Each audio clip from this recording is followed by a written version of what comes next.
Imagine spending weeks alone at sea. No land, no other ships, just endless waves stretching to every horizon. Now imagine spotting a vessel drifting in the distance. Its sails are still raised.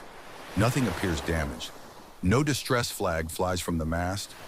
As your ship draws closer, something feels wrong. The vessel doesn't respond to signals. No one waves, no one shouts, no one even appears on deck. You climb aboard expecting to find a sick crew, or perhaps a ship abandoned after a violent storm.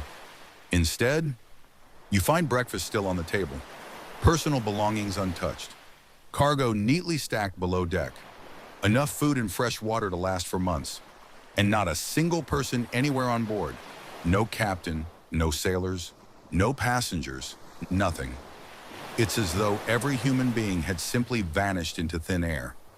For more than 150 years, that impossible scene has puzzled historians, sailors, and investigators alike.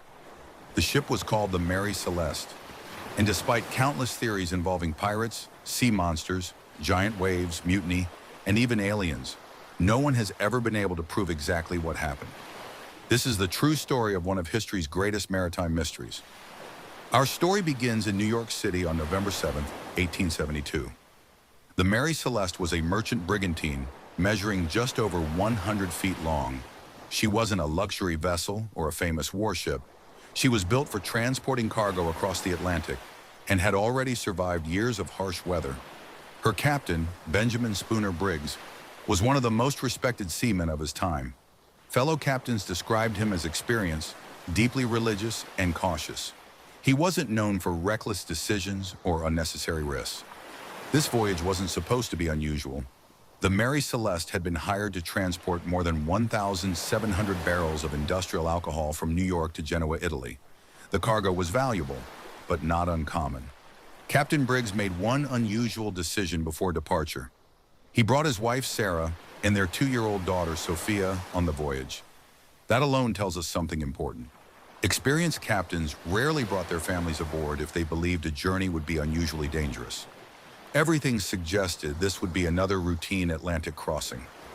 On the morning of departure, the crew prepared the ship, checked the rigging, secured the cargo, and raised the sails. Then the Mary Celeste slipped quietly out of New York Harbor and sailed into history. For nearly a month, nothing seemed out of the ordinary. Then on December 4th, another merchant ship, the Dei Gratia, spotted a vessel behaving strangely in the Atlantic Ocean, roughly 400 nautical miles east of the Azores. From a distance, the ship appeared seaworthy, but something wasn't right. It drifted erratically. Its sails hung awkwardly. No one answered repeated signals. The captain of the Dei Gratia, David Morehouse, recognized the vessel almost immediately. It was the Mary Celeste. Just days earlier, both ships had left New York carrying different cargoes, and Morehouse personally knew Captain Briggs. Seeing the Mary Celeste alone in the middle of the Atlantic made no sense. Where was Captain Briggs? Why wasn't anyone steering the ship? And why would an experienced crew ignore another vessel trying to make contact? Morehouse made a decision that would change maritime history forever. He ordered several of his men to board the silent ship. None of them knew they were about to step into one of the greatest mysteries ever recorded at sea.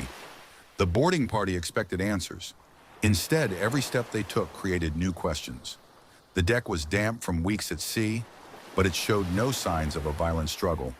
There were no pools of blood, no broken weapons, no bodies. The rigging was damaged in places, and some sails had been torn by wind and weather, but nothing suggested the ship had survived a catastrophe powerful enough to force an entire crew to disappear. Then they looked below deck. The captain's cabin was untidy, but not ransacked. Captain Briggs' pipe was still there. Sarah Briggs' sewing machine sat exactly where she had left it. Clothing remained neatly folded. Personal possessions, including valuables, had not been stolen. If pirates had boarded the ship, why leave everything behind? The cargo offered another surprise. More than 1,700 barrels of industrial alcohol were still in the ship's hold. That cargo was worth a considerable amount of money. Yet not a single barrel had been taken. For men willing to risk piracy, abandoning valuable cargo made no sense. The ship's galley told an equally puzzling story. Cooking utensils were still in place. Food stores were plentiful. There was enough fresh water to keep everyone alive for months. Nothing suggested the crew had been starving or desperately searching for supplies. As the search continued, the investigators noticed a few important details. The ship's only lifeboat was missing. The navigation instruments, including the sextant and marine chronometer, were also gone. Most importantly, the ship's official logbook contained one final entry, dated November 25, 1872. According to that entry, the Mary Celeste had been sailing near the Azores and appeared to be making normal progress. After that, nothing, no distress message, no explanation, no final note from Captain Briggs. It was as though the story simply stopped. When the boarding party inspected the hull, they found water inside the ship, but far less than many people later claimed. There were several feet of water in the bilge, an amount that sounded alarming but was not unusual for wooden merchant ships crossing the Atlantic. Experienced captains encountered similar conditions regularly. More importantly, the Mary Celeste was still floating well. She wasn't sinking. In fact, after minor repairs, the ship proved capable of completing the remainder of her voyage. That single fact would become one of the greatest mysteries of all. If the ship was seaworthy, why would an experienced captain abandon it? Captain Benjamin Briggs had spent his life at sea. He understood storms. He understood damaged sails. He understood leaking ships. Everything known about him suggested he would never willingly leave a vessel unless he believed staying aboard meant certain death. So what convinced him to make that impossible decision? That question has haunted historians for more than a century. Almost immediately, theories began spreading across Europe and America. Some newspapers blamed pirates. Others suggested a mutiny. Some imagined sea monsters rising from the depths. As the years passed, the theories only became more extraordinary. But when modern historians carefully examined the evidence, most of those dramatic explanations began to fall apart. One of the earliest theories blamed pirates. At first, it sounded reasonable. The Atlantic Ocean in the 19th century was a dangerous place, and piracy still existed in some regions. A passing ship could have intercepted the Mary Celeste, forced everyone into the lifeboat, and disappeared without leaving witnesses. But the evidence didn't support it. Pirates were motivated by profit. The Mary Celeste carried a valuable cargo of industrial alcohol worth thousands of dollars. The captain's belongings, the crew's possessions, and other valuables were still on board. Nothing had been systematically looted. If pirates had attacked, why leave empty-handed? Another theory suggested mutiny. Perhaps the crew had turned against Captain Briggs.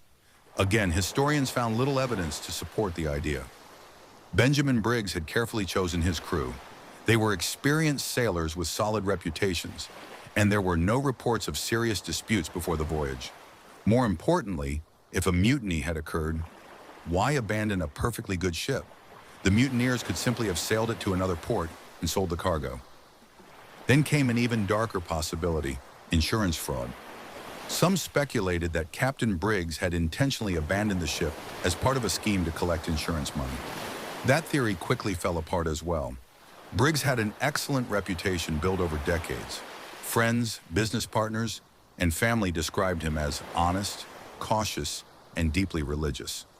There was no evidence he was in financial trouble, and abandoning the ship would have placed his wife and young daughter in extraordinary danger. Few who knew him believed he would ever make such a choice. As more sensational explanations failed, historians turned their attention back to the ship itself. They discovered something that earlier investigators couldn't fully explain. 9 barrels of industrial alcohol were empty when the ship was found. At first, people assumed the cargo had leaked. But decades later, researchers discovered those particular barrels were made from a more porous type of wood than the others, making small leaks much more likely. That detail led to a fascinating possibility. Industrial alcohol gives off highly flammable vapors. If enough vapor built up inside the cargo hold, Captain Briggs may have feared that a single spark could trigger a devastating explosion. Modern scientists later demonstrated that alcohol vapor can produce a powerful pressure blast without leaving the kind of fire damage most people expect. Such an event could create a loud explosion, frighten everyone on board, and then disappear almost instantly. Imagine hearing a violent blast beneath your feet in the middle of the Atlantic. You don't know whether another explosion is seconds away. You have your wife and 2-year-old daughter on board. Would you risk staying, or would you temporarily evacuate into the lifeboat until the danger passed? Many historians believe Captain Briggs may have chosen the second option. The theory suggests the crew lowered the lifeboat, tied it to the Mary Celeste with a rope, and planned to follow the ship at a safe distance until they were certain there was no danger.